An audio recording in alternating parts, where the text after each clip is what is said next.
gracias, Fabi. Bueno, feliz día jueves, pasado por agua, bastante lluvia esta mañana de jueves. Vamos a hablar de un tema bastante importante. Más de 10.000 divorcios se registran en nuestro país cada año y esta cifra sigue en aumento. Pero, ¿cuándo será que una pareja tiene derecho a pensión a pesar de que no hayan hijos de por medio? Le contamos todos los detalles en compañía de la licenciada Emilia Williams, a quien le doy los buenos días. ¿Cómo está, licenciada? Hola, buenos días, José. Muy bien, ¿y vos? Muy bien, gracias. Este es un tema que se las trae definitivamente porque hay muchísimas aristas que vamos a tratar de abordar todas las que sean posibles. Ahora, ¿se diferencia una pensión alimentaria cuando hablamos de una expareja con hijos, de una relación que no ha tenido hijos? Qué bueno que hablamos hoy de este tema, José, porque últimamente estamos viendo muchos matrimonios que por decisión propia, ¿verdad? Algo muy de ellos, deciden no tener hijos. Entonces es un tema que cada vez tiene más trascendencia. Digamos que tiene importancia y no tiene importancia si existan o no existan hijos. ¿Por qué? Porque aquí lo que va a ser importante es quiénes van a ser las personas beneficiarias de esta eventual pensión alimentaria. Cuando hay hijos, personas menores de edad, es absolutamente obligatorio que exista una pensión alimentaria para ellos. Si no existen hijos, es decir, si solamente existe el excónyuge o el exconviviente de hecho, pues esta situación no va a ser obligatoria. Va a suceder en algunos casos y en otros casos no. Ahora, ¿cuáles son esos factores entonces que el sistema judicial va a tomar en cuenta para determinar si esta persona entonces va a requerir o no necesita del todo una pensión alimentaria? Exacto, y aquí el tema es justamente, José, el estado de necesidad de esa persona. Es decir, el eventual beneficiario, ¿verdad? Excónyuge, exconviviente, ¿necesita o no necesita de la pensión alimentaria? Y esto, por supuesto, vamos a tener que verlo caso por caso, ¿verdad? Hay situaciones donde las personas simplemente deciden, yo no voy a laborar, me quedo en la casa. ¿El mito cuál es? Bueno, me quedo en la casa para cuidar a los hijos, ¿verdad? Pero si no hay hijos, ¿por qué me quedo en la casa? Bueno, hay muchas situaciones donde las personas tienen muchísimo dinero, por ejemplo, y simplemente deciden, no, tranquila, quédate en la casa o yo no estoy, y simplemente esa va a ser la situación y listo. Y ahora, lo más importante, ¿verdad? ¿Cómo se determina qué cantidad es la que se va a determinar para esta pensión? Porque evidentemente la persona siempre va a querer un monto determinado, pero es un juez quien va a determinar cuánto es realmente lo que se le va a brindar. Es un juez o bien que las partes se pongan de acuerdo. Lo ideal que es que las partes siempre logren ponerse de acuerdo. Entonces puedan decir, bueno, cuando nosotros vivíamos juntos, vos me dabas tal cantidad, ¿verdad? Obviamente lo que nosotros siempre le explicamos a las personas es que tienen que entender que cuando ya no van a vivir juntos, hay dos hogares que mantener. Entonces no se puede pretender muchísimas veces tener el mismo estilo de vida, tener el mismo nivel económico cuando ya no hay un hogar, sino que son dos hogares. Entonces esto va a influir montones. Si las personas no logran ponerse de acuerdo, entonces la persona juzgadora va a tomar en cuenta dos factores fundamentales.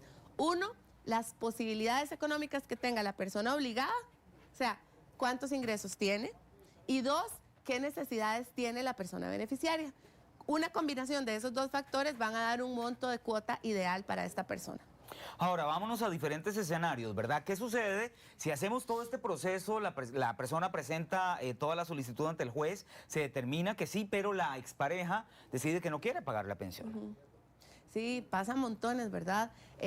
Vamos a ver, la razón por la cual se le ordene a esta persona pagar una pensión alimentaria podría venir desde el divorcio. Entonces, por ejemplo, si en esta situación de divorcio hubo un adulterio o hubo una sevicia, ¿qué significa la sevicia? Hubo maltrato constante durante todo el matrimonio, entonces esta sentencia de divorcio va a decir persona culpable, es decir, persona adúltera o persona agresora, usted está obligado a pagarle al cónyuge inocente pensión alimentaria.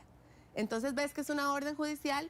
Aquí la persona lo que va a tener que hacer es ir al juzgado de pensiones y decirle, estos son mis gastos, esto es lo que gana este señor o esta señora, estos son los bienes que tiene este señor o esta señora, este es el estilo de vida que teníamos. Aquí la prueba, José, es fundamental, ¿verdad? Hay que ser acuciosos, buscar personas expertas que sepamos cómo llegarle a la prueba.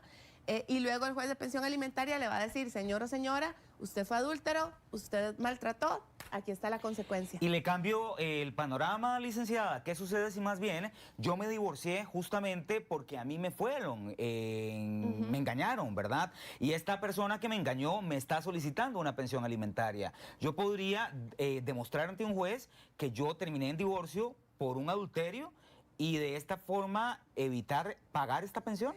vamos a ver, aquí va a depender de la razón y de cómo se tramitó el divorcio. En Costa Rica la gran mayoría de los divorcios que tramitamos lo son por mutuo consentimiento. Entonces, aunque la persona haya sido víctima de alguna de estas situaciones, al final uno dice, bueno, ¿para qué me voy a echar ese pleito? No me lo voy a echar, ¿verdad? Vamos a divorciarnos por mutuo consentimiento. Entonces, en ese caso, ahí no hay cónyuge culpable. No se discutió el fondo del asunto, no supimos lo que pasó. Es ahí el momento donde está ese acuerdo que tenemos que definir si va a haber o no va a haber pensión alimentaria entre los excónyuges.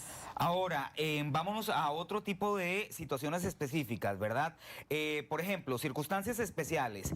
¿Qué pasa si la persona que debería de pagar la pensión dice, un momentito, yo tengo personas a cargo, ¿verdad? O sea, tengo familiares que están enfermos, tengo una mamá que necesita cuidados, ¿esto podría de alguna u otra manera aminorar el monto de pensión que deba de pagarle a su expareja? Sí, desde luego, todas esas circunstancias van a ser tomadas en cuenta por la persona juzgadora siempre y cuando se traigan al proceso, ¿verdad? Muchas veces yo reviso expedientes de clientes que me dicen, es que me quedó una pensión súper alta. Y yo, ajá, cuénteme cuál es su situación. Bueno, mi situación es Ah, ok, ¿ustedes dijeron eso en el expediente? No. El juez no tiene una bolita de cristal para saber que usted tiene personas dependientes. Entonces, todas estas cosas tienen que ser debidamente atendidas en el proceso judicial.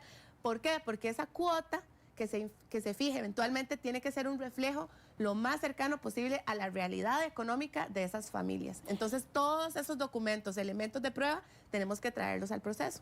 Ahora, también podría influir en la decisión de cuánto pagar de pensión una vez que se define cuánto van a recibir ambos después del divorcio y saber cuánto de esto quedaría en un monto líquido, ¿verdad? Claro, esto es muy importante, José, y es un artículo del Código de Familia que se utiliza con bastante frecuencia. Y este artículo lo que nos dice es que si existe un bien inmueble, ¿verdad?, que sea mitad de alguno de los dos cónyuges o totalmente de alguno de los dos cónyuges, esto podría entregarse como un adelanto de pensión al otro. Entonces yo puedo decir, por ejemplo, tenemos una casa entre los dos, yo tengo derecho a 50, vos tenés derecho a 50, te dejo la casa, ¿verdad? Yo te dejo mi mitad. Esa mitad puede ser tomada como un adelanto de pensión alimentaria, pero de nuevo, para eso hay que estar bien asesorado, para hacer ese tipo de propuestas, para que esto sea homologado eventualmente en un juzgado o para que el juez lo considere de esa manera. Pero, de nuevo, no tenemos bolita de cristal y hay que hacerle saber a la persona juzgadora que eso es una opción, ¿verdad? En estos casos hay que ser bien creativo, presentar diferentes tipos de propuestas para que sea lo más correcto para esa familia en especial. Ahora, vámonos a otra situación particular también, ¿verdad? ¿Qué sucede si, por ejemplo, la persona a la que le están pidiendo la pensión indica, vea, yo estoy jubilada, tengo ingresos limitados, realmente no puedo pagar una pensión? ¿Podría esto colaborar a que se quite la posibilidad de tener que asumir este pago? Ok, muy importante esto, porque aquí no podemos obligar a nadie a lo imposible. El monto de pensión alimentaria, la cuota alimentaria que una persona juzgadora fije, nunca, idealmente, ¿verdad?, si se lleva todos los elementos probatorios al proceso, nunca va a comprometer la libertad personal de alguien y nunca va a impedirle que esta persona cubra sus propias necesidades.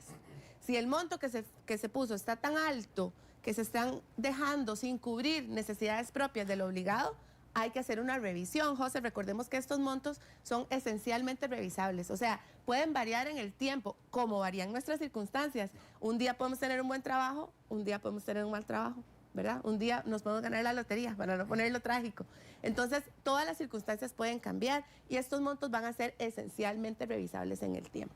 Ahora, cuando hablamos de una pensión en alimentaria, por ejemplo, ante otra situación importante, ¿qué sucede si la persona que se divorció está ante un padecimiento médico? No puede trabajar, evidentemente no puede generar ingresos económicos, Sí. ¿verdad? ¿Esta pensión incluso debería de cubrir sus gastos médicos? Claro, por supuesto, la persona que recibe tiene una situación médica particular, de nuevo, podría acudir al juez o a la jueza de pensión alimentaria y decirle, vea, cuando a mí usted me fijó mi monto de pensión, yo era una persona saludable, tenía X, Y, Z recursos. Ahora mi situación cambió por completo, no puedo trabajar, llevo pruebas así al despacho, muestro mi expediente médico, mi epicrisis, una recomendación que dice que no puede trabajar o que ha estado incapacitado por muchísimo tiempo y este monto eventualmente podría elevarse.